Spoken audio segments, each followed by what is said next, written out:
Olá, pessoal. Meu nome é Clisna Carvalho. Eu sou arquiteta, pós-graduada em interiores e estarei de frente ao Pod ArcGuild. Bom, a convidada de hoje é muito especial, mas antes disso eu queria agradecer aos nossos patrocinadores, Saidel e Vilarejo. Muito obrigada pela parceria de sempre. Então, vou fazer uma introduçãozinha da nossa arquiteta especial de hoje. Bom, ela é arquiteta, pós-graduada em designer de interiores e tem uma ampla experiência em cores. Com vocês, Renata Millen. Obrigada. Que prazer estar aqui.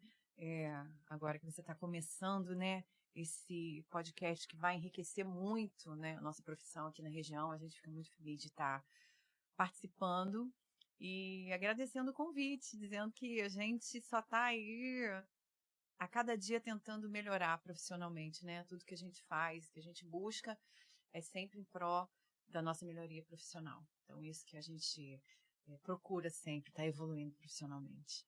Eu que agradeço por você ter aceito o convite. E você é a minha primeira convidada. Ai, que prazer, né? Muito legal, eu fico muito feliz. Eu acho que vai dar super certo, tenho certeza. Amém. Bom, então eu queria que você começasse contando um pouquinho de como foi para você a escolha assim da arquitetura, se foi desde a infância ou como que surgiu para você.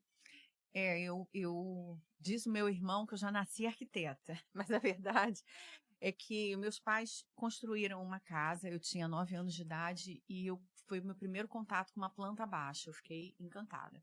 E naquela época, há 40 anos atrás, não tinha internet, e o arquiteto desenhava tudo à mão livre. Sim. Era uma coisa linda, eu ficava louca com aqueles desenhos, eu pegava os desenhos depois, ficava em casa copiando, tentando fazer planta baixa, bem pequena. E aí viemos morar em Cabo Frio em 1986. Acho que você não era nem nascida. Era bem diferente a cidade. Era bem diferente.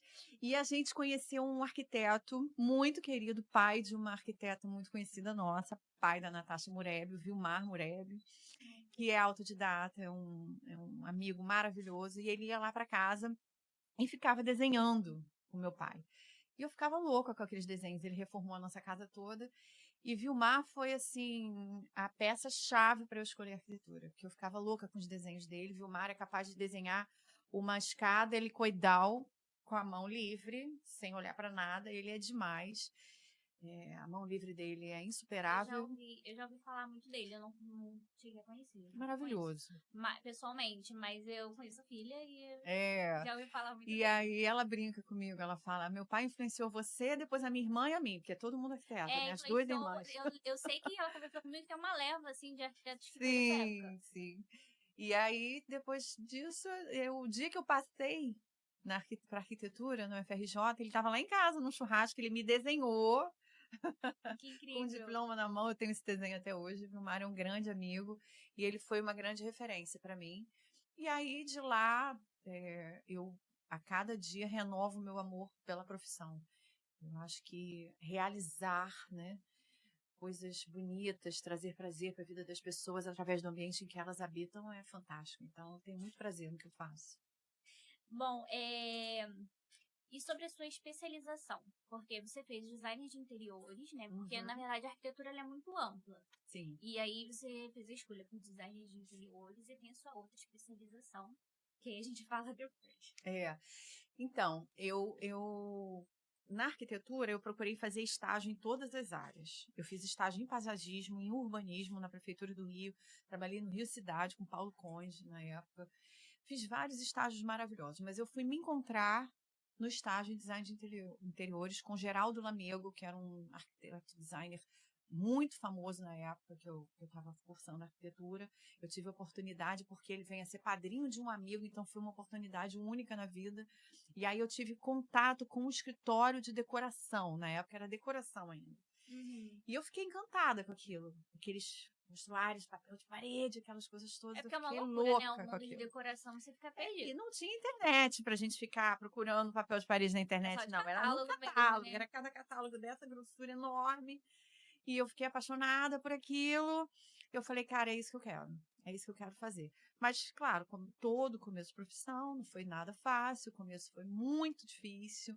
Eu quebrei muita cara, eu falo isso muito hoje quando eu vou dar palestra em faculdade, com os meus estagiários, como o começo é difícil, como a gente sai da faculdade arrogante, achando A que a gente gente sai sabe meio perdido, tudo. na verdade, Mas o que eu né? tenho visto hoje, não sei se você tem visto isso na prática. Eu dou aula numa pós-graduação que eu pego muito recém-formado. Uhum. E eu vejo uma geração vindo muito arrogante, muito dona de si. Muito, eu sei tudo, não preciso de opinião de ninguém. E eu me formei assim. Então eu não posso nem falar muito, porque eu era assim também. Não quer saber muito do que o Só que outro eu quebrei a tem pra falar, cara, eu né? quebrei a cara. Eu espero, eu falo muito isso em sala de aula, que eu falo, olha, não passem pelo que eu passei. Não cheguem numa obra achando que vocês sabem mais do que aquelas pessoas que Na estão ali. verdade, eu quando me formei, né? Eu vou fazer 5 anos que eu me formei. Então, quando eu me formei, eu digo que, assim, eu aprendi mesmo quando eu fui pra obra. Sim. Porque eu estava muito atenta a tudo que todos os profissionais falavam pra mim, porque é aquilo, muita coisa que a gente faz no desenho, às vezes na prática não Não funciona. acontece. Então, eu aprendi muito na obra. É. A minha primeira experiência com a obra foi na minha casa. Hum. E aí eu quebrei a cara, porque tinha muita coisa que não deu muito Eu falo lá no certo. escritório o seguinte: tudo que tem para dar errado, dará errado. Aceite. Só aceite. Porque se tiver a chance de alguma coisa dar errado, vai dar. Então a gente tem que estar preparado. Eu digo lá no escritório que a gente acorda resolvendo pepino de manhã até de noite. A nossa função é resolver problema. Porque projetar, vamos ser muito claros. Projetar é fácil. A gente aprendeu na faculdade. A gente aprendeu a projetar. A gente aprendeu O isso. difícil é administrar pessoas, é ter um bom relacionamento com o cliente, é saber ouvir o cliente, porque isso é muito difícil. Porque a verdade é a seguinte, e quem é arquiteto me ouve sabe exatamente do que eu estou falando. A gente pega uma loja, um shopping, um papel em branco, a gente entra, a gente já sabe exatamente o que a gente vai fazer. A gente nem ouviu o que o cliente quer. Uhum. A gente só imaginou o que pra gente convém, né? O que a gente quer. Aí o cliente chega, ele começa a frustrar a gente já no primeiro minuto. Ah, porque eu tô querendo fazer assim, Aí assado, você e você já pensou num começa, piso de uma maneira, ele aí você já já quer de começa a outra. murchar. Você vai murchando. E aí ele, não, porque eu pensei. Aí você até num primeiro momento tenta dissuadi-lo, mas não rola. Então, assim, eu acho que o que eu tenho de experiência nesses quase 30 anos de formada é não projetar para mim. Isso eu aprendi. E isso eu aprendi tanto que hoje eu tenho dificuldade de projetar para mim. Quando eu penso assim, vou fazer o meu escritório, eu falo, meu Deus, eu vou fazer o quê?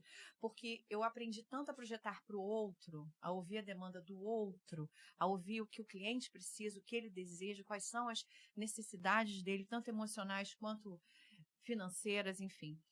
Que eu hoje tenho dificuldade até quando eu não tenho diretrizes. Quando eu Então, pego um cliente que fala, faz o que faz o que quiser, quiser. aí eu fico olhando para ele assim. Eu tenho uma dificuldade, eu também tenho essa dificuldade, minha casa já tá em obra. E aí, quem me deu uma luz assim no meu banheiro foi a Anusha, Sim, num evento que a maravilhosa. gente foi. Aí ela falou assim: por que você não coloca os metais em preto? Aí eu falei: é verdade, vai ficar maravilhoso. Sim. Porque pra mim, na verdade, eu fiz a minha casa, mas eu, eu tenho dificuldade de desenvolver pra mim. Pros outros eu faço com mais facilidade, mas pra mim eu tenho muita dificuldade. É porque em design de interiores a gente diz o seguinte: o bom profissional, ele sabe projetar todos os estilos, com o mesmo prazer e com a mesma dedicação. Então, se você pega um cliente mais clássico, que na verdade é a minha linha de clientes, nem é a minha preferida, mas os clientes me associam a isso. Uhum. Se eu pego um cliente mais clássico, eu tenho que saber decorar, fazer o design de interiores para ele. Sim. Se eu pego um cliente mais industrial, mais moderno, eu tenho que saber. Um cliente mais clean, eu tenho que saber. Um cliente maximalista, né, como a gente estava falando em off, eu tenho que saber, porque eu não tenho que fazer aquilo que me enche os olhos. Isso é um aprendizado. E também, o que eu acabo vendo, sou a louca do dorama agora. Então, o estilo deles é bem diferente do que a gente está acostumado. Sim. E eu acabei que me apaixonando pelo estilo deles. Eu já sou muito minimalista na minha casa, Sim. mas o estilo deles o sofá é no chão, a cama é no chão, as refeições são feitas no chão. Mas isso é um trabalho muito específico para uma família muito específica. Isso, é muito específico. Então, tipo, você começa a ver, até quando você vê outros filmes internacionais, você começa a ver a diferença do que a gente vivencia no Brasil. Especificamente aqui na região, né? Porque aqui é mais local de praia, então tem Cabo Frio, Búzios, Araruama. Então já dá uma mudança. Quem quer ir pra essa área? Porque tem gente que prefere, não, vou morar na praia, então eu quero um estilo bem praiano. Bem praiano. Eu então, acho que o grande aprendizado do arquiteto, e que eu brinco a beça lá no escritório sobre isso, é aprender a se frustrar. Porque a gente normalmente faz uma primeira proposta, um primeiro projeto, que é aquilo que a gente considera o ideal. E esses dias a gente passou justamente por essa situação. Era um cliente muito moderno, façam o que vocês quiserem de mais moderno, e a gente fez um projeto incrível, ficou lindo. E eu já falei assim para o meu estagiário, falei, olha, se prepara para se frustrar, porque a gente se apaixonou pelo projeto, porque vão haver modificações. Ele, como você sabe? Eu falei, eu tenho certeza. A gente sempre se apaixona pelo projeto. E não deu outra. E o cliente, eu adorei isso mais. Eu adorei isso mais. E aí era um monte de adorei isso mais. E assim, o cliente tem a visão dele. Esse cliente especificamente, apesar de ser um apartamento lindíssimo, ele quer fazer Airbnb. Então, um monte de coisas que a gente colocou tinham restrições, tecidos que a gente teve que mudar, uma poltrona feijão maravilhosa que a gente colocou, ele tinha uma outra proposta para aquele canto, que ele queria fazer um armário extra para botar roupa de cama para o sofá-cama da sala, porque ele queria fazer Airbnb. Aí é toda uma adaptação diferente. Então, a gente adaptou o projeto. Aí, o estagiário, ele olha para mim frustradíssimo, eu falo, aprenda a se frustrar. O projeto não é nosso, o projeto é do cliente. Ele tem uma linha de raciocínio para aquilo que ele espera no futuro. E ele, além, é claro, do que ele quer esteticamente, ele quer um retorno financeiro daquele investimento. Então, ele quer fazer o Airbnb e, para ele, existem algumas demandas que são diretamente ligadas a isso. Porque para isso tem que envolver a praticidade, também tem gente que vai pela economia, o bom material. É um mundo, assim, que envolve muitas coisas. Eu queria saber também um pouquinho sobre a sua formação, né, em cores, porque aqui na região você é muito conhecida por isso. Nessa área. Então, tudo começou aqui em Cabo Frio mesmo. Uma loja de tintas daqui trouxe uma palestrante maravilhosa, que eu indico a todo mundo a seguir, chama Beth Branco. Ela veio com uma grande marca de tintas dar uma palestra pra gente. E ali eu fiquei apaixonada e ela logo em seguida, um mês depois mais ou menos, ela deu um curso aqui em Cabo Frio. Muitas pessoas fizeram, conhecidas, enfim. E ali foi meu pontapé inicial. E o que eu fiquei mais encantada na época foi um trabalho que ela desenvolve até hoje, né? E eu acabei desenvolvendo também, que você pega várias fichas de todas as cores, coloca em cima da mesa e pede para a pessoa escolher 7 cores. Dessas 7 cores, ela conseguia dizer tudo sobre a minha personalidade. Eu fiquei encantada. Falei, não, eu quero aprender a fazer isso. Tem a ver com a mesma questão da coloração de cor da pessoa? Não, na verdade, assim... Ou é bem diferente? É bem diferente. A coloração pessoal, né, que a gente usa para moda, ela tem a ver com a cor da pele, cor do cabelo, cor da boca e tal, cor que acende, que apaga. Entendi. Isso não. Na verdade, ele diz respeito ao seguinte. E aí eu comecei a estudar, e aí hoje eu dou aula sobre isso. Estou escrevendo um livro que vai sair, um dia vai sair. Que maravilha. O pessoal lá da neurociência fica em cima de mim, porque isso tem muito a ver com neurociência. Por quê? Porque a física nos diz que cor é comprimento de onda. A física ótica diz que cor é comprimento de onda. O que entra dentro dos nossos olhos não é a tinta, é a frequência que aquela cor emite, né? Como física ótica. Então, entra uma frequência dentro do seu olho, o seu nervo óptico compila essa informação, passa para o seu córtex visual, e essa informação ela vai gerar uma excitação em alguma área do seu cérebro. Então, tem cores que estimulam o raciocínio, tem cores que estimulam o ato da compra, tem cores que estimulam a autoimagem, tem cores para tudo. E aí a gente começa a estudar cada uma dessas cores. E, na verdade, quando você escolhe uma cor como cor preferida, você está me dizendo da área do seu cérebro que está mais irrigada naquele momento. Nosso cérebro é 80% líquido. Então, a frequência que vibra naquele teu cérebro vai determinar a cor que você escolhe, porque isso é uma escolha instintiva. Você não escolhe gostar de vermelho. Quem gosta de vermelho não escolheu gostar de vermelho, gosta porque gosta. Olha e fala, eu adoro. Não sei porque eu adoro, mas eu adoro. Então tem uma explicação por eu Tem uma amar rosa. explicação, com certeza. O que eu posso dizer por você amar Desde rosa é que você é uma pessoa muito amável, é uma pessoa amorosa, uma pessoa que se preocupa mais com... Você tem o seu lobo frontal, que é essa parte do seu cérebro, muito desenvolvida, as pessoas que gostam de rosa. E o que acontece com essa parte muito desenvolvida? É a parte da empatia, do olhar para o outro, do ser mais feliz em presentear do que em receber. Ai, tá me descrevendo.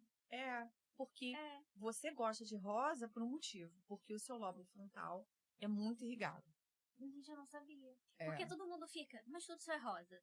Seu biquíni é rosa, seu copo é rosa, seu não sei o que é rosa. Lá em casa, minha casa seria rosa. Não foi porque meu esposo não deixou.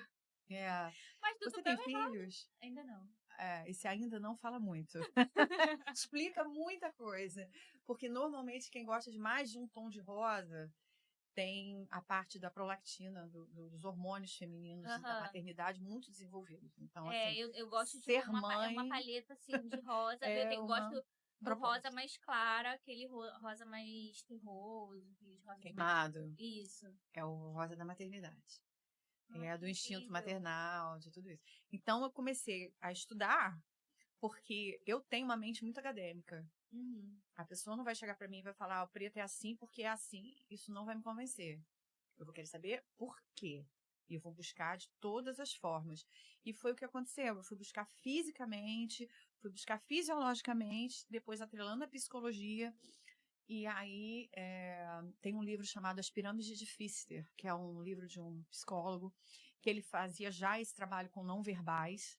Ou seja, você chega para fazer terapia com uma pessoa que não fala, ou com um mudo, ou com uma pessoa de dificuldade de verbalização, ou com um autista, ou com uma criança, e você pede para essa pessoa escolher fichas coloridas e montar uma pirâmide. E aí, através desse trabalho, das pirâmides de Pfister, ele conseguia traçar personalidade, trauma, e eu fico cada vez mais encantada com esse trabalho. Eu dou aula já há 4 anos, eu acho que eu já estou na minha turma 90 e alguma coisa, e eu faço esse trabalho com todas as turmas. E é impressionante as coisas que eu descubro da psique humana através das 7 cores que a pessoa escolhe. Então, eu há 6, 7 meses atrás, né? 7 meses atrás eu fui diagnosticada com pânico, ansiedade e depressão. Você gosta de branco? Gosto. Minha casa é toda branca. Tá explicado. Isso explica muita coisa. E aí, assim, foi um choque de realidade pra mim, né? Porque eu não esperava, trabalhando na correria, e me deu uma crise, assim, sem explicação. Na verdade, me deu uma viagem, e depois eu tive essa crise novamente e fui diagnosticada. E aí eu parei, né? Parei e fiquei trancada dentro de casa uns 2 meses. E aí eu comecei a analisar muito mais a minha casa do que antes. Porque antes eu fiz de acordo com o que eu gostava, o que eu achava que pra mim, né, era agradável esteticamente. Eu sou muito minimalista, não gosto de muitos móveis, minha casa é branquinha, tem um detalhezinho ou outro. Os móveis são todos amadeirados e tem uns toques assim de cor, mas nada muito exagerado.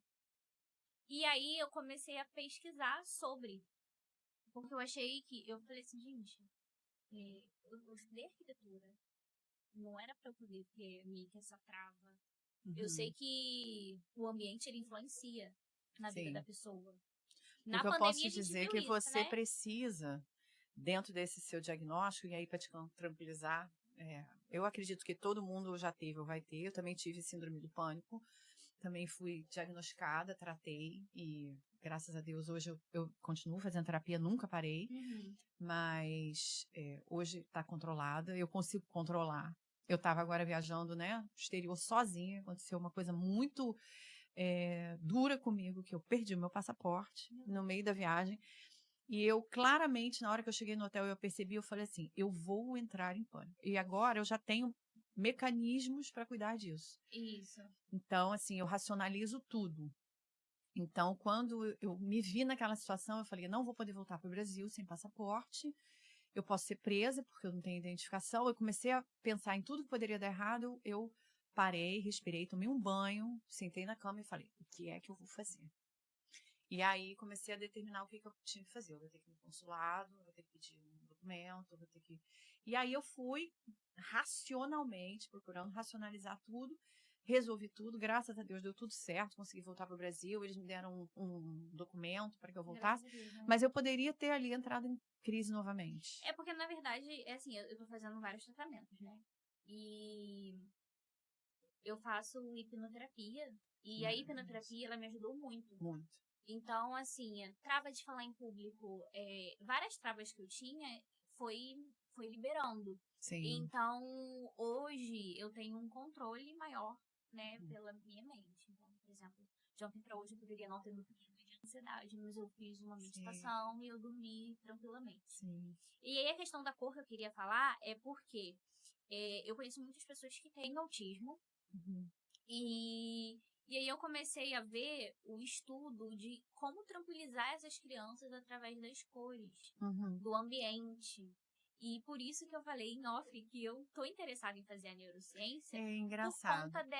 por conta dessas questões, porque eu sei que o ambiente ele influencia Pois é, para as só que o que crianças. acontece com o autismo, que é uma coisa assim que eu já vou te adiantar, que a bibliografia está muito defasada e a gente já sabe que está, assim, quase não tem bibliografia correta em relação a isso. Primeiro que se atrela ao autismo a cor azul. É a pior cor para um autista é azul. Não se deve usar azul para o autista. Por quê? Porque o azul é a cor que te tira da realidade.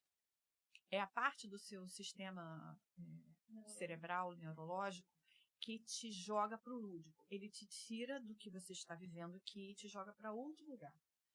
Então, o autista ele já tem essa dificuldade de concentração, ele já tem essa dificuldade de estar onde ele está. Aí, gente, isso ele já tira ele dali, né? E aí, você dá azul a ele, você joga ele mais para longe ainda. Então, assim, na verdade, o azul o representa, porque ele é azul. Ele é multifacetado, ele é multitarefas, ele consegue raciocinar muitas coisas ao mesmo tempo. Mas ele não pode ter mais azul do que ele já é. É uma cor identitária e não necessária. A gente costuma falar isso. E muita bibliografia fala para dar azul para autista e não pode dar, em nenhuma hipótese. Então, assim, e outra coisa que eu também estudo com uma grande amiga minha, quem tiver muito interesse pode procurar, porque ela é especialista em arquitetura para portadores de necessidades especiais de todos os âmbitos, chama Cris Abreu, ela é professora.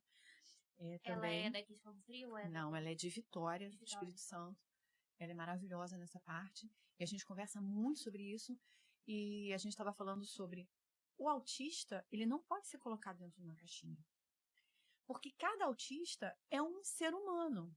Assim como eu não posso ser colocada na mesma caixinha que você, porque nós dois já tivemos síndrome do pânico, a gente não pode pegar dois autistas e colocar dentro da mesma caixinha. Porque eles foram criados em casos diferentes, sob circunstâncias diferentes, com estímulos diferentes, com gradações de autismo diferentes, porque a gente sabe que o aspecto tem vários níveis. Cada um tem uma... Como que eu posso dizer? Uma capacidade Uma capacidade, diferenciada. cada um... E também tem a criação, demanda, cada um foi criado de uma tipo de maneira, e estímulo. cada um... tem tudo Então, isso, né, que assim, influencia. não dá para botar numa caixinha. Na hora que você vai colocar cor para autismo... E eu pego muito aluno querendo orientação para TCC. E esse é um tema que está muito, né? Porque Tá muito em alta. quase todo mundo tem um autista na família hoje, Exatamente. né? A verdade é essa. Então, assim, acho que todo mundo está muito envolvido nesse tema. E aí, eu quero fazer um TCC falando de cores para autistas. Eu falei assim, a primeira coisa que você vai dizer é que não existe cor boa para autista. Ela, ué? Eu falei, existe cor boa para ser humano. Quem é aquele ser humano? Qual tipo de estímulo ele tem? Qual grau de autismo ele tem? Qual é o espectro dele? Porque, na verdade, a gente vai ter que estudar a pessoa como a gente estuda qualquer outra pessoa. Exatamente. Então, não existe isso. A gente não pode rotular um ser humano no autismo. Ele é um ser humano. Então, a gente vai ter que estudar as demandas dele. E aí, eu me lembro, foi um dia muito emocionante, eu dando aula no Rio de Janeiro, uma aluna estava falando sobre isso. Ela sentada lá no fundo, ela levantou a mão e falou assim, professora, posso dar um depoimento? Eu falei, pode. Ela começou a falar que ela tinha um filho autista, que o quarto do menino era azul e que ele estava cada vez pior. Aí eu falei assim, olha só. Aí a turma ficou todo mundo. Eu falei, olha só, vamos fazer o seguinte, no intervalo você vai me procurar, nós vamos almoçar juntas e a gente vai conversar sobre isso. E aí ela me procurou, a gente sentou, e aí eu falei assim, você não pode rotular o seu filho como autista, nós vamos estudar quem ele é, vamos lá, quem é o seu filho? Ela falou assim, eu falei, vamos lá, o que ele gosta? Qual a dificuldade que ele tem?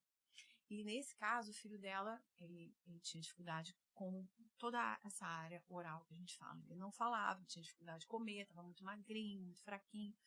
E aí a gente começou a estudar ele. E eu falei, olha, para ele, são os terrosos. Você precisa colocar muito terroso, muito alaranjado para ele. Só que você não pode usar cor forte, cor pura. Tem que ser cor desaturada, acinzentada. E aí começamos a estudar. E aí foi maravilhoso. Eu montei uma paleta para ela. Eu falei, você vai montar essa paleta para ele no quarto dele, com esses estímulos. Ele tinha dificuldade de concentração, então você vai trabalhar os verdes amarelados. Então nós criamos uma paleta para ele. E aí a melhor coisa que tem é quando, assim, em seguida você tem o feedback. E aí eu vou te falar que, tipo, 6 meses, um pouco mais depois, ela me chamou num direct no Instagram, porque eu acho que ela não tinha nem meu WhatsApp, ela me chamou no direct, ela falou, professora, eu preciso te dar um feedback. Tanto que, assim, eu até pedi para ela escrever para mim, para colocar isso no livro, e aí ela falou o quanto o garoto mudou, o quanto agora ele já verbaliza, o quanto ele já fala, o quanto melhorou a fase oral, porque toda essa nossa fase oral, ela a parte do nosso cérebro é a parte da área de Wrinkly, é a área que é estimulada especialmente pelos laranjas. E essa área de Wrinkly é a área que fala especificamente da fase oral, tanto do sugar, quanto do mastigar, quanto do engolir, quanto do falar. Então, tudo isso é dessa área do cérebro, que é estimulada pelos tons de laranja. Eu vi agora recentemente, essa semana, de um menino que através de um influencer, né, ele tem um diagnóstico que ele tem dificuldade em experimentar coisas novas para comer. Então, essa criança viu esse vídeo e falou assim, poxa, mãe, ele consegue, eu consigo também. E aí, esse influencer foi e convidou ele para poder eles experimentarem juntos. Não foi nada extraordinário. Assim, pra criança em si foi algo extraordinário porque a mãe falou que já tinha feito de tudo e ele nunca tinha experimentado nada. Mas, na verdade, foi um milkshake, melancia, bolo de cenoura com chocolate. Mas eram coisas que a criança não conseguia introduzir, né? Porque o nível de autismo dele não é tão alto, porque tem níveis, né? Só que ele tem essa dificuldade, que é a alimentação. E aí, através de um vídeo, por causa de um vídeo, ele conseguiu se alimentar novamente, assim, experimentar coisas novas. Então, por isso que eu me interessei tanto. Porque eu acho que nós, como arquitetos, estamos aqui para poder ajudar, né, outras pessoas a ter uma vida com qualidade, ter uma vida melhor. E eu acho que esse aspecto, hoje em dia, por ter um crescimento tão grande, é algo que é importante ser abordado da maneira correta. Sim. Porque tem muitas pessoas que não estão sabendo abordar, né? Tanto em escolas, tanto em lugares públicos, ambientes públicos. E principalmente as famílias, às vezes, não sabem abordar esses assuntos, né? Eu E tenho um como pouco de lidar com a medo de criança. internet, hoje em dia. Eu tenho, para não dizer que eu tenho muito medo de internet. Porque eu acho que a internet, ela tá dando muita voz a pessoas que não são especialistas. Sim. Por conta do número de seguidores. É verdade. Então, eu vejo cada besteira e eu tenho muito medo dessa desinformação. Tem que ser muito filtrado as coisas. E esse filtro não existe, na verdade. Então, assim, foi um debate que eu lancei em sala de aula. Ano passado, uma das marcas de tinta lançou um verde amarelado com cor do ano. E aí, eles convidaram um blogueiríssimo e famosíssimo, que tem programa de TV e tal, para falar sobre a cor. Já começou falando errado. A primeira frase que ele falou, eu falei, meu Deus, misericórdia, que desinformação. E aí eu botei o vídeo em sala de aula, sem a cara da criatura, só o som. E eu falei assim, aí eu quero que vocês comecem a me dizer onde é que está o erro. Isso depois, são 20 horas de aula. Isso depois só de 5 horas de aula, que a gente já começa embasando sobre cor física, explicando que é faixa frequencial, essa coisa toda.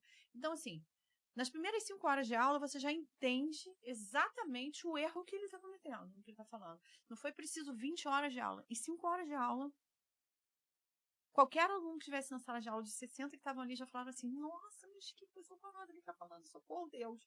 E aí eu falei, é isso. Porque, Eu na verdade, aposto que todos vocês seguem essa criatura. na verdade Aí ficou todo... a gente tem que estudar muito, eu acho que assim, Pois né? Pra o se problema é esse, é expor, que e hoje aí... a internet, ela dá notoriedade a pessoas que têm pouco ou nenhum conhecimento. É, Porque a internet hoje, ela está preocupada em monetizar, em sim, fazer dinheiro, e essas pessoas, elas não têm formação suficiente para serem formadoras de opinião. exatamente. E as grandes fábricas, infelizmente, querem vender. Quer dizer, infelizmente não, é o mercado. Elas querem vender. E aí elas vão através dessas pessoas que não têm tanta informação assim. Exatamente. Aí é muito complicado para a gente que está, por exemplo, dando aula. Porque aí, assim, a gente acaba detonando a imagem dessas criaturas. Porque, assim, não tem conhecimento. Conhecimento é raso. É muito raso. E aí, até eu nem coloquei no meu currículo, porque eu ainda não escrevi meu TCC, eu acabei de finalizar Neurociência Aplicada, que é uma outra pós maravilhosa. E aí, quando a gente faz essa pós, então, a gente começa a olhar para tudo que está acontecendo na internet, a gente começa a olhar as pessoas defendendo as coisas, a gente fala, meu Deus, mas é muito aquilo. E o pior é saber que, assim, a gente caminha para isso. A gente caminha para isso. E o pior são os equívocos que são gerados em função dessa desinformação. Porque nesse mesmo momento que eu falei sobre isso na sala de aula, uma das alunas falou assim, nossa, professora, o pior é que você não sabe. Eu usei essa cor numa loja. A última cor, não existe regra para loja. Só uma. Nunca usa verde. Verde não vende. Não vai Sério? vender.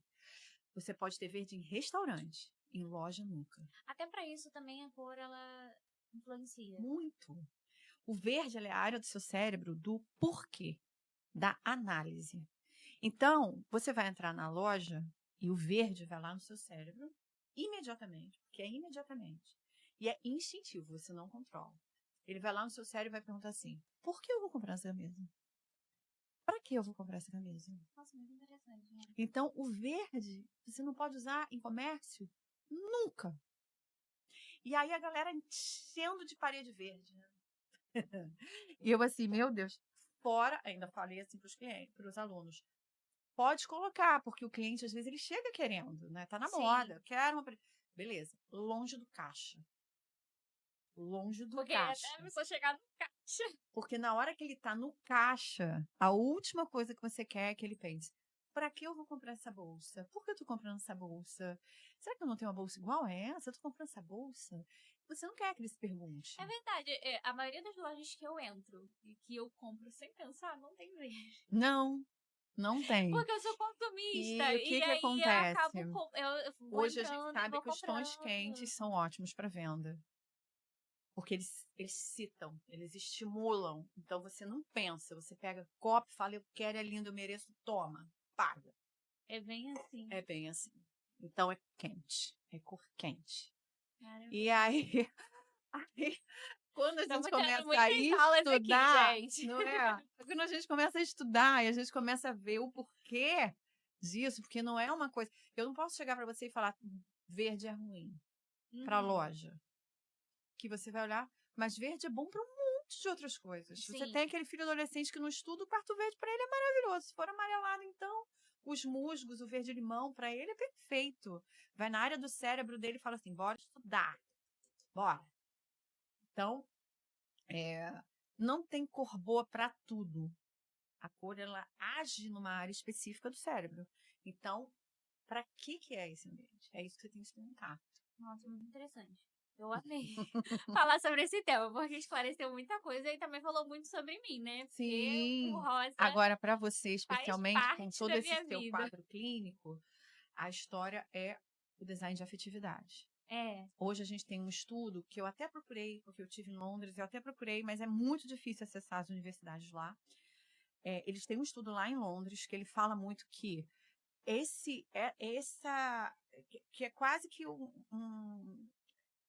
a gente sempre conhece alguém que tem depressão. É quase uma epidemia, Exatamente. né? E essa epidemia de quadros clínicos psicológicos, ela diz muito respeito à falta de referencial afetivo. É porque, na verdade, quando me deu a crise, eu não tinha um porquê. Eu tava, tipo, na melhor fase da minha vida. E aí, vamos lá. Via. Olha o que você me falou. A minha casa é minimalista. É. A casa minimalista, ela parece um hotel. Não tem referência. E aí a gente passa a pensar da seguinte forma. No meu computador, eu tenho um terço pendurado. Eu não sou católica, mas a minha mãe é. E aquele terço foi ela que me deu. Não, eu não paro para pensar que aquele terço foi minha mãe que me deu e ela todo dia ajoelha e me protege e reza por mim. Eu não paro para pensar isso. Mas inconscientemente, cada vez que meu cérebro passa para aquele terço, eu me sinto protegida. É inconsciente. O que eu tenho, assim, na minha casa de diferente é que eu tenho muita planta. Isso é muito bom. Eu amo planta. Assim, na minha casa tem em diversos lugares. Teve uma época que meu esposo falou, olha, vamos dar uma paradinha, que daqui a pouco tá uma floresta. E eu tenho, e o que eu tenho que tira um pouco do minimalismo são quadros com fotos do nosso casamento. Fora isso, eu evito. Eu gosto muito das coisas assim, muito organizadas Mas eu acho, e aí planas. vai a opinião dessa análise neurosomática da tua situação. Você precisa de referenciais de segurança. Então, você vai precisar, em terapia, ou seja lá como for, descobrir o que te traz segurança. No meu caso, a minha família é a minha segurança. Então, tudo que diz respeito aos meus pais, à minha filha, tem que estar por perto. Quando eu montei o meu escritório agora há pouco tempo e a minha filha tinha acabado de estudar fora, eu falei, a síndrome do ninho vazio, ela é gatilho para despertar qualquer síndrome do pânico. Falei, vai dar ruim para mim. E aí, eu pensando em casa, o que eu ia fazer, eu olhei para a sala, assim, no canto estava lá a poltrona de amamentação. Porque a poltrona de amamentação da minha filha, ela já ficou em todos os lugares da casa, ela já foi de todas as cores, que eu já mandei estofar ela de todas as cores. E você não se desfez. Meu escritório ia ser marsala. Eu falei, opa, vou mandar estofar. Estofei ela de marsala e botei ela no canto do meu escritório. Então, a presença daquela poltrona ali era a representação do meu vínculo de afetividade com a minha filha. Não importa onde ela esteja no mundo, nosso vínculo de afetividade não se rompe, né? Então, esses objetos, hoje na neurociência aplicada à afetividade, né? Essa questão do design afetivo, ela fala sobre isso. Tudo aquilo que é referencial para você. Então, nada pior do que um arquiteto que chega e fala assim, vamos quebrar tudo, arrancar tudo, jogar tudo fora. Não existe mais isso. Existe. O que é importante para você aqui? Aquela poltrona ali, eu adoro aquela poltrona, foi da minha avó, mas não combina com a minha casa. Quem disse que não combina? Eu tenho A gente vai fazer combinar. alguns objetos que é da minha avó. Minha avó já faleceu. Isso é e aí, eu lembro que ela levava pra minha casa e falava assim, filha, eu vou deixar com você, porque quando a vovó for, você vai ter alguma coisa de recordação. Então, eu sempre deixo no cantinho, eu deixo perto do meu cantinho de maquiagem, porque como eu tenho meus sobrinhos, eu fico com medo de esbarrarem. Então, eu sempre deixo num lugarzinho assim, que quando eu tô me maquiando, eu consigo ver, mas que fica bem guardadinho pra poder não correr risco de quebrar. Sim. Pra você ver como é que são as coisas, eu tive uma amiga muito querida que ela perdeu a mãe. E ela tava com muita dificuldade de dormir. Ela ria, eu não durmo. Tá muito difícil pra mim. Ela teve um processo de depressão depois que perdeu a mãe. Eu falei, amiga, compra uma colcha cor de carne. Oi? Falei, aquele rosa queimado, mas escuro. Não pode ser clarinho, não. Escuro. Aquele cor de carne mesmo. Compra aquela mão. Ela, por quê? Eu falei, não vou explicar por quê. Mas você compra e começa a dormir com ela. Aí até falei pra ela, tem na loja tal, procura lá, porque eu já comprei pra mim. Aí ela, tá bom. Ela foi lá, comprou. E aí, tipo assim, uns 15 dias depois, ela, amiga, o que aconteceu com essa colcha? Eu tô dormindo igual um neném. Eu falei, sabe por que você tá dormindo igual um neném? São referências fisiológicas, porque em arquitetura a gente tem referência neurológica, emocional e fisiológica. Essa referência é fisiológica. Você voltou pro útero da sua mãe. A cor de carne é a cor interna do útero. Eu tenho, desde a infância, eu nasci de 7 meses, né? Diz minha mãe que é por conta disso. Mas assim, né? Eu nasci de 7 meses e aí pode estar o calor que for. eu durmo com coberta. Porque eu sinto o peso da coberta sobre mim. Sim. E eu me sinto super aconchegadinha. E aí, quando eu durmo no maior calor, eu vou botar só um lençol. Eu não durmo a noite toda. Eu tenho que levantar, pegar a coberta e botar. E todo mundo fica, gente, como é que você consegue dormir com esse peso em cima de você? Porque é pesada a Você coberta. precisa desse peso, na verdade. Mas eu preciso pra eu poder conseguir dormir em paz, assim, Porque tranquila. você volta pra lá. Você Exatamente. volta pra essa vida intrauterina. Então, nesse caso dela, ela precisava dessa sensação, né, de mãe. E a cor, né, assim, a gente fala que a melhor cor para teto de quarto de bebê é o cor de carne, que é um queimado. Uhum. Por quê? Porque o bebezinho abre o olho, aquela é a cor que ele estava vendo dentro do útero. A cor que ele vê dentro do útero é aquela. Então, ele tem que estar amassadinho, né? Que a gente envolve ele todinho, e ele abre o olhinho de noite, ele olha para dentro, ele está no mesmo lugar que ele estava antes, ele dorme tranquilamente. Então, ela, com aquela situação em se envolver na colcha, ela estava voltando para lá, que era para onde ela precisava estar, para poder relaxar e dormir. Aí eu falei, aí quando eu falei, ela chorou muito, ela falou, Ria, não é possível isso. Eu falei, sim, amiga, agora você vai dormir. A arquitetura ele explica muita coisa. Eu aprendi muito. É porque, assim, na verdade, a gente faz arquitetura e o que a gente aprende é muito superficial. Muito. Eu vejo, assim, pelo menos na minha geração. Eu acho que precisava ter pelo menos umas 2 cadeiras de psicologia na faculdade pra gente aprender a lidar com o ser humano, porque vou falar uma coisa para você. A grande dificuldade e que pode passar a ser a sua grande facilidade é aprender a lidar com o ser humano. Sim. Que é como eu te falei, projetar a gente sabe. Agora, lidar com as expectativas dos clientes, com aquilo que eles esperam da obra, com aquilo que eles esperam de nós. Se você já passou por isso, com certeza já passou se você exerce a profissão. O cliente, ele acha que a nossa vida passa a ser dele. Ele nos quer o tempo todo. E acho hoje, que a gente tem que viver em função dele. no mundo dos carentes, Exatamente. a gente passa a suprir uma demanda que de repente não é nem nossa. E às vezes também tem a questão de, tipo, por exemplo, provavelmente já aconteceu com você também, aconteceu comigo no ano passado. Eu tive um cliente que ele cismou que a cozinha dele dava a quantidade de coisas que ele queria. E a gente estudou vários layouts. Só que, na verdade, não cabia tudo aquilo que ele queria. Porque tinha muitas portas. Então não tinha parede suficiente para colocar tudo aquilo que ele queria. E para ele entender que realmente não dava, foi meio que difícil, assim. Tem cliente que ele não entende. Não, mas eu tenho certeza que dá. Não, mas não dá, mas não vai na caber. verdade, ele nem tem certeza que dá, mas ele espera que você faça dar. Ele espera que você faça um milagre na vida ali. Eu falo isso às vezes para os clientes. Eu falo assim, gente, a gente faz tudo, menos milagre. Milagre não entende?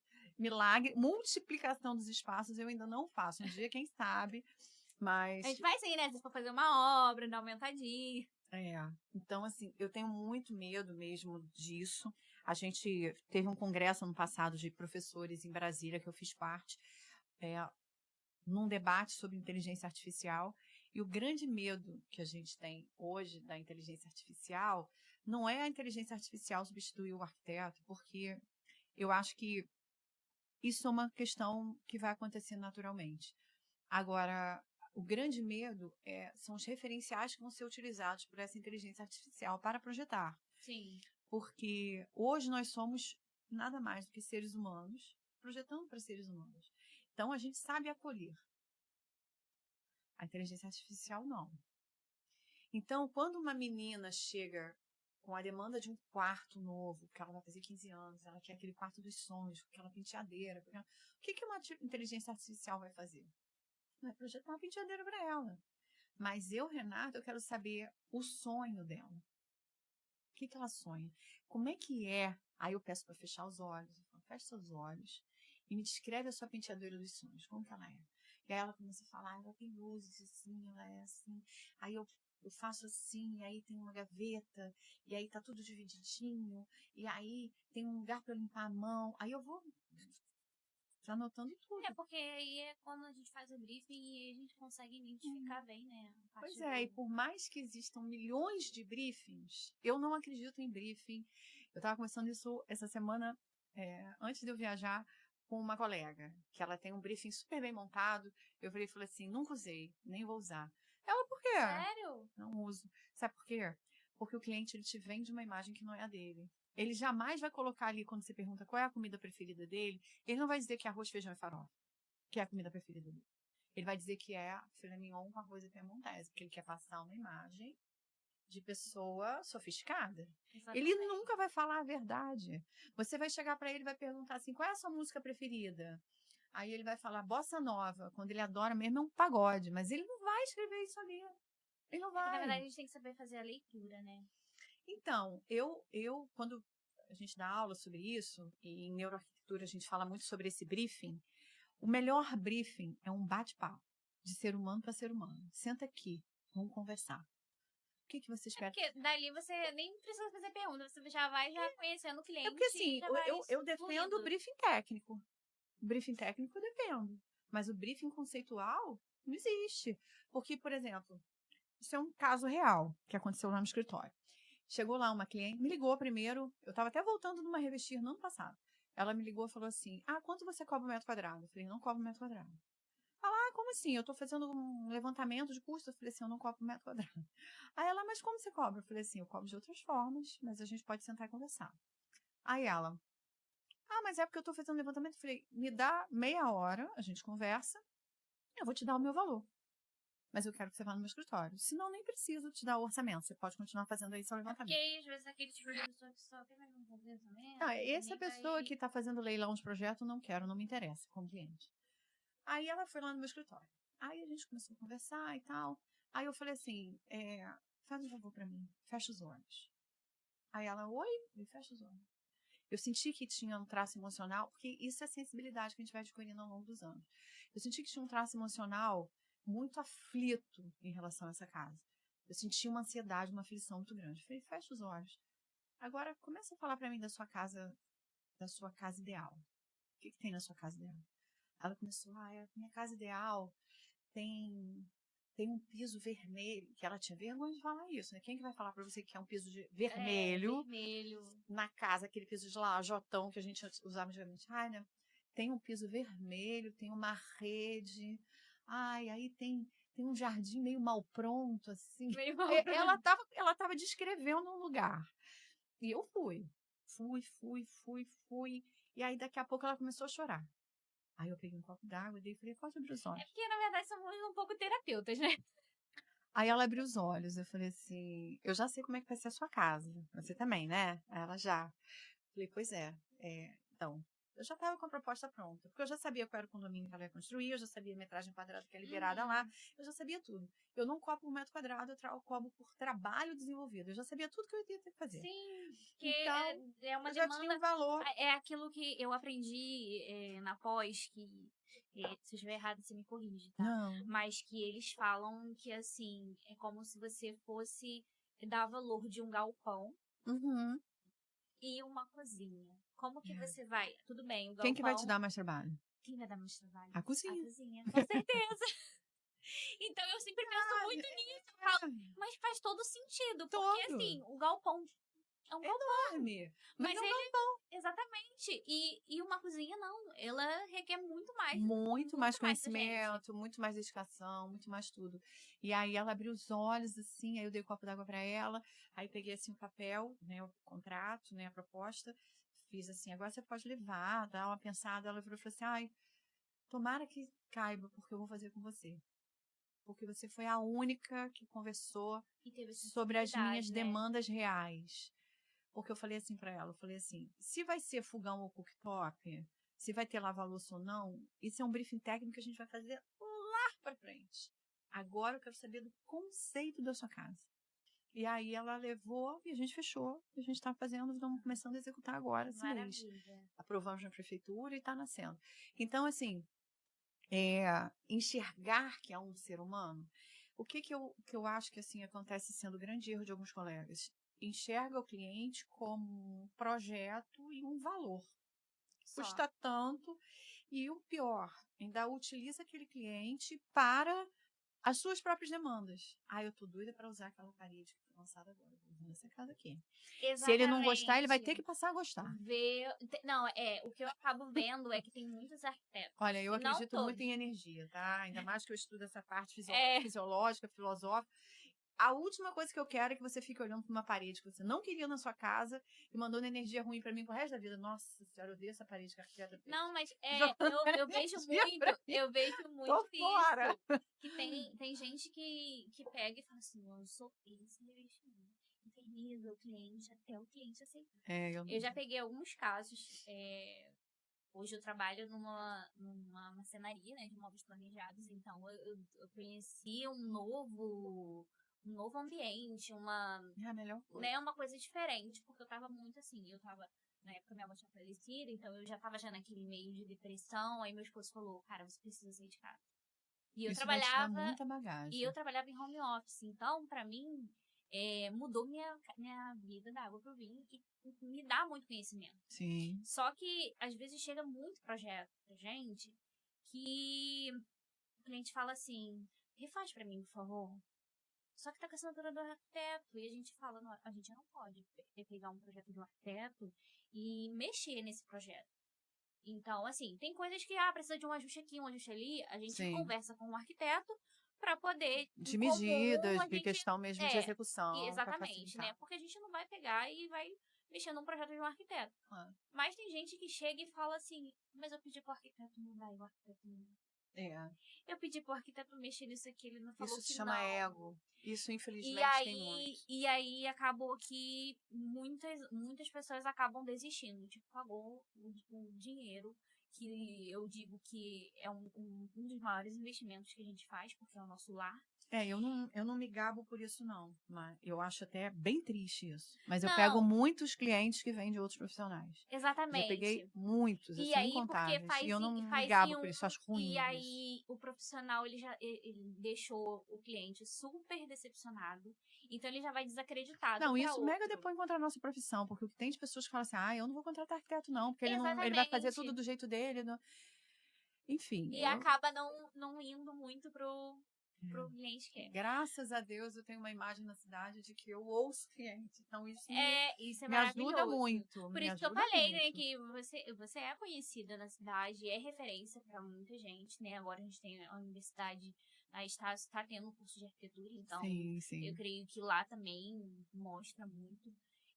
Outra coisa que eu queria, um assunto aqui que eu queria pra gente finalizar, é a questão que você foi pra Feira de Milão, né? Uhum. Que é uma feira incrível, eu ainda não tive a oportunidade de ir, mas eu acompanhei pelo Instagram os arquitetos que foram, e eu vi que teve muita coisa bacana. Eu gostaria que você falasse um pouquinho de como foi incrível lá. Esse ano. Eu vou todo ano e não deixo de ir. Eu sei que tem alguns profissionais que falam assim, pra quê? Isso aqui, a gente fica sabendo de tudo aqui pelas grandes empresas que vão. Não, o nosso olhar é diferente. Não, viver aquilo lá é totalmente diferente, e eu acho que todo mundo tem que um dia viver aquilo. Profissional da área, claro, né? Primeiro porque abre muito seu olhar, abre muito a forma como você vê a sua profissão. Esse ano, especialmente, eu até falei isso várias vezes nos stories que eu fiz e já coloquei lá e tal, falando sobre isso. Esse ano, especialmente, eles estão voltados a acabar com esse minimalismo. E eu falo muito isso em sala de aula. Eu falo, nós, arquitetos da última geração, aí, dos últimos 20, 30 anos, ou mais um pouco, né? Eu vou fazer 30 de formada, tem aí uma galera antes de mim também. Então, vou colocar os últimos 50 anos de arquitetos formados. Nós nos formamos dentro do modernismo de Mies van der Rohe, de menos é mais. Exatamente. Então, a gente está acostumado com isso, menos é mais. Então, a gente vai ter que sair um pouco disso e entender que menos é chato. De Venturi. É uma outra frase. Menos é chato e é impessoal.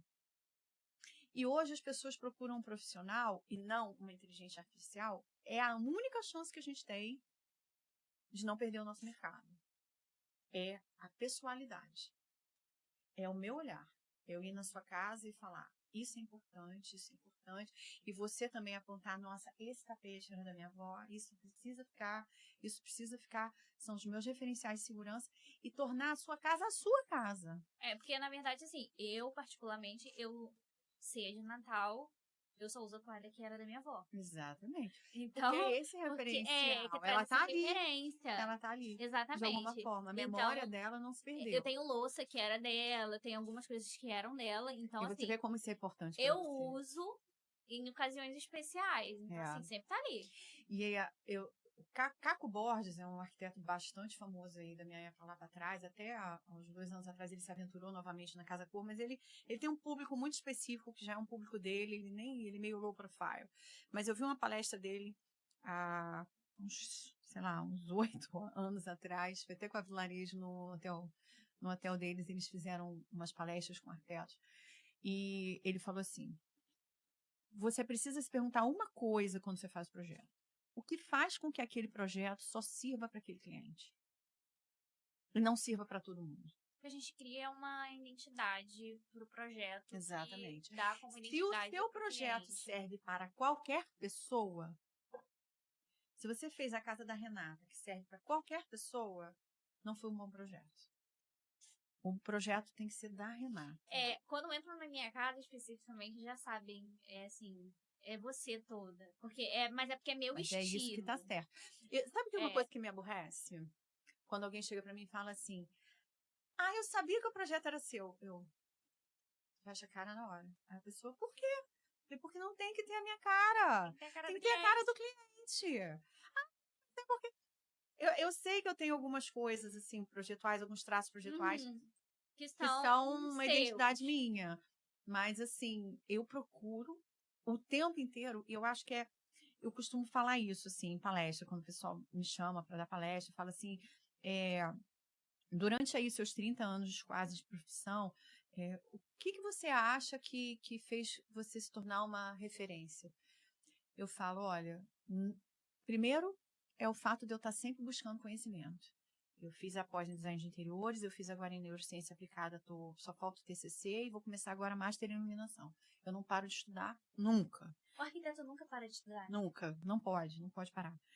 E a segunda coisa eu amo me relacionar com pessoas. Eu amo pessoas. Então, eu respeito demais o meu cliente. Eu posso não ser a melhor projetualmente falando, nem acho que eu seja. Eu tenho conhecimento total das minhas limitações projetuais e profissionais, mas com certeza eu não tenho nenhuma dúvida em dizer que eu sou a melhor relacionada. Você pegou toda O meu cliente é fidelizado. Na sua formação, você fez ele todo no papel? Ou você chegou a pegar alguma parte Eu no fui a computador? primeira turma de AutoCAD do IAB Rio. Porque quando eu me formei, assim, os primeiros 3 períodos a gente teve o desenho à mão, mas... que bom, né? Que você ainda teve, que tem algumas faculdades que nem tem mais. Tive desenho à mão, a parte artística, de pintura, e eu acho muito triste um arquiteto não saber desenhar. De tudo. E aí, inclusive, eu também preparei para poder presentear você um porta-copo que eu mesmo desenhei. Que linda, maravilhoso. Então, eu desenhei ele. E, assim, eu aprendi isso tudo na parte da faculdade. Sim. E foi muito interessante, porque a gente aprendeu a fazer mistura de cores. A gente aprendeu a juntar cores. Então, a sua faculdade foi muito boa, que nem todas hoje tem. A gente utilizou a gente fez a parte do lápis, né? E aí tem um produtinho que a gente consegue dissolver ele. Aparelado. Isso, fazer aparelado. Então, eu tive essa parte. Graças a Deus, eu tive essa parte. Eu tenho ainda muita coisa porque eu guardo, eu fico com dó. Não, eu tenho também. Eu tenho os meus desenhos da faculdade todos guardados. Então, eu tive essa parte, assim, de desenvolver esses desenhos à mão. Eu não sou muito boa, eu sou na parte técnica, com regrinha e tudo mais, eu sou ótima. Mas, assim, nos desenhos livres, eu tô aprendendo a me soltar agora. Eu já sempre fui ao contrário. Eu tive uma dupla durante a faculdade, do primeiro período até o final. Eu falo com ela que ela é minha duplinha. Ela mora no Canadá hoje, uma grande amiga, e eu falo isso para ela. A gente sempre se deu bem, porque ela sempre fez a parte técnica e eu sempre fiz a parte artística dos projetos. Eu era muito Mas boa sempre de tem essa dupla, eu perspectiva. também tive essa Mão dupla. livre era comigo mesmo, pintura, cores, já era uma coisa que eu gostava muito. Então, assim, eu fui monitora de perspectiva desde o do primeiro, porque na UFRJ tinham 5 períodos de perspectiva. Caramba. Eu era monitora, quando eu terminei o primeiro e fui pro segundo, eu já fui monitora do primeiro. E aí, até eu terminar a perspectiva, eu fui monitora de todos, assim. Eu também tive minha duplinha hoje me abandonou, tá em Orlando, mas a gente sempre trabalhou muito junto, assim, na faculdade. Mas a gente aprendeu a lidar, porque a gente primeiro se matava, mas depois a gente se amava. Eu Mas costumo dava tudo falar isso. certo. Eu tenho muita dificuldade em trabalhar em grupo. Muito, eu aprendi muito na pós. É, Porque a pós exigia que teriam que ser sempre grupos de 5 pessoas. eu tenho dificuldade também de trabalhar com E grupo. aquilo era horrível, porque a gente olha ali, o professor das diretrizes, a gente já sabe exatamente o que a gente quer. Aí o colega não quer. E o outro também Exatamente. não quer. E aí eu tive que aprender a, assim, né, negociar. Então, beleza, bota isso aqui do meu, isso aqui do seu, isso aqui. E aí, esse aprendizado de negociar me deu muito know-how para outras coisas. Eu preciso aprender a trabalhar mais em grupo. Assim, em dupla eu funciono com essa minha amiga. A gente teve algumas, assim, no começo era meio loucura. Todo mundo falava, você vai fazer trabalho com ela? Não faz trabalho com a Clísia, porque a Clísia porque eu sempre fui muito, assim, certinha, muito... Porque eu pegava aquele projeto, então eu queria fazer aquele projeto, eu queria me dedicar, eu queria finalizar, eu queria dar o meu melhor. E às vezes nem todo mundo que entra na faculdade, por exemplo, eu estudei numa faculdade, né, particular, e tinha muitas pessoas que estavam porque os pais queriam. Então não eram apaixonados pela arquitetura. E eu não, eu vim de uma família mais humilde, eu não tinha uma bagagem que muitas pessoas ali tinham. Não fui pra fora do país, estudei fora, fiz cursos, nada disso. Eu fui assim, na cara e na coragem. Eu falei, desde da infância, eu falava, mãe, você é arquiteta. Porque na época tinha aquele programa do Gugu, né, que ele reformava a casa. E aí eu ficava apaixonada por aquele mundo, assim, e falava, não, você é arquiteta. E aí, quando eu decidi ir, eu tive que estudar em Niterói, né? Porque não tinha aqui na época. E aí, então, eu sempre ou me dedicava 100%, ou eu não ia conseguir. Porque eu tinha consciência do que aquelas pessoas, elas tinham uma bagagem que eu não tinha. Eu me formei na escola pública. Então, assim, eu não tinha uma formação exemplar igual eles. Mas assim, pra mim fez toda a diferença eu ter essa dedicação durante a faculdade.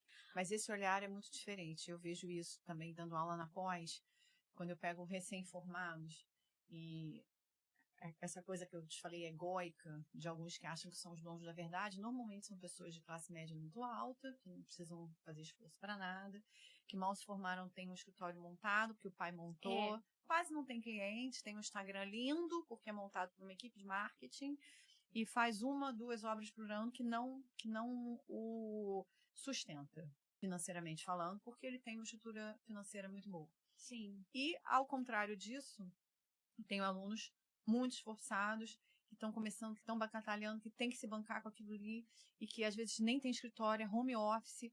E aí, essa pessoa, normalmente, ela participa da aula, ela se esforça, ela faz todos os trabalhos que eu peço, ela pesquisa quando eu peço, ela faz tudo. E o resultado dessa pessoa, normalmente, é muito melhor do que o do outro. Muito melhor. Então, assim, eu acho que o que diferencia é o tesão, se eu posso usar essa palavra, no negócio. Eu acho que o que hoje me move é porque eu ainda tenho muito tesão no que eu faço na minha faculdade. É o amor, né, que a gente no meu tem aprendizado. pela profissão. É por isso que eu gosto de estar sempre estudando, eu gosto de estar sempre melhorando. Eu sempre olho para trás dos meus projetos e falo, nossa, aquilo ali eu poderia ter feito melhor. Esse olhar crítico, eu tenho uma autocrítica muito ferrenha, eu sou a minha maior crítica. Também. Então, assim, eu sempre olho para trás e aprendo com os erros que eu cometi para não cometer de novo.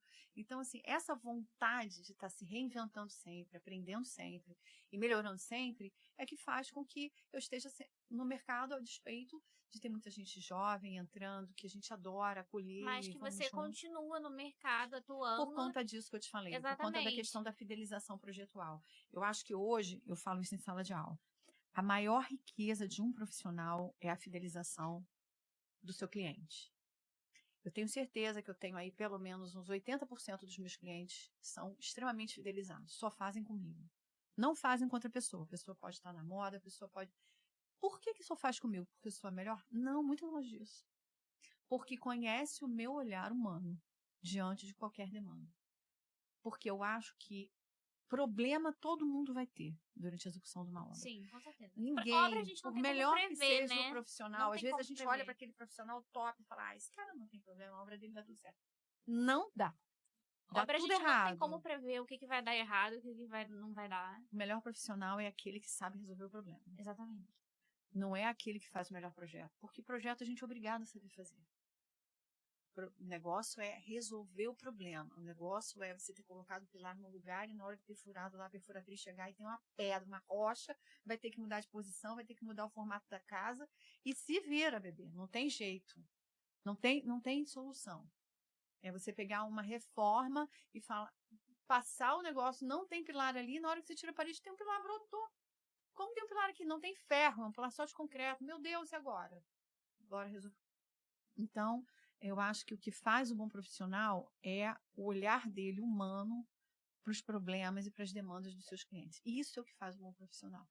Se eu tenho hoje alguma credibilidade na cidade onde a gente mora, é em função do meu olhar para os problemas dos clientes. Eu não trato o cliente como um contrato, eu trato o cliente como um ser humano. E eu gosto de olhar para os problemas dele, então eu tenho saco. Então, esse é o maior diferencial, né? Lá no escritório o pessoal fala assim, nossa, como você tem paciência, porque às vezes o cliente chega, fala, e eu tô lá. Aí o cliente vai embora, os meninos olham para mim, porque a nossa sala é junto. Como você Nossa, aguenta? como que você aguenta isso? Eu falei, eu gosto de pessoas. Eu gosto de pessoas. Saber. E como eu gosto muito de psicologia, eu gosto de tentar entender de onde está vindo aquilo. Porque sempre tem um motivo. Sempre tem, né? Sempre tem. Sempre tem. Bom, pra gente finalizar, eu queria que você me falasse pra gente uma frase que defina a arquitetura pra você. A arquitetura para mim é verbo. Muitas pessoas filosofam muito sobre, mas a arquitetura para mim é verbo. É projetar, construir, realizar. Eu acho que realizar mais do que qualquer outra coisa. Realizar os sonhos, as demandas, realizar. Eu acho que o que me move, a grande alegria para mim na arquitetura, tanto na arquitetura que agora eu tenho feito muito mais do que eu fazia, tenho construído muitas casas, que é uma coisa que não é muito meu perfil. Uhum. Faço muito mais interiores, mas eu tenho tirado várias casas do chão, esse ano vou tirar 4 casas do chão. Não é muito meu perfil, mas vamos lá, o mercado está pedindo, a gente vai indo, que são clientes que já são meus. Mas São fidelizados, né? são Então. fidelizados, eles querem que eu faça arquitetura, beleza, a gente vai fazer. Mas eu acho que, assim, esse diferencial da fidelização é o que faz o mercado andar, é o que faz a gente realizar. Então, o realizar, para mim, mais do que qualquer outra coisa, é você pegar um cliente com limitações financeiras, com limitações emocionais, com problemas, porque a gente lida. Tem dias que o cliente é extremamente grosseiro, faço a egípcia. Faço egípcia, eu fiz que não é comigo, no dia seguinte trato como se nada tivesse acontecido. Porque eu sei que eu também sou assim. Eu sei que tem dias que eu não acordo legal. Todo mundo tem seu dia de altos e baixos, né? Então, a gente não pode levar para o problema é despessoalizar. É não levar para o lado pessoal. É não achar que está fazendo porque não gosta de mim. Não, ele está com problemas, então vamos lá, vamos tentar resolver. Então, enfim, eu acho que realizar é a palavra.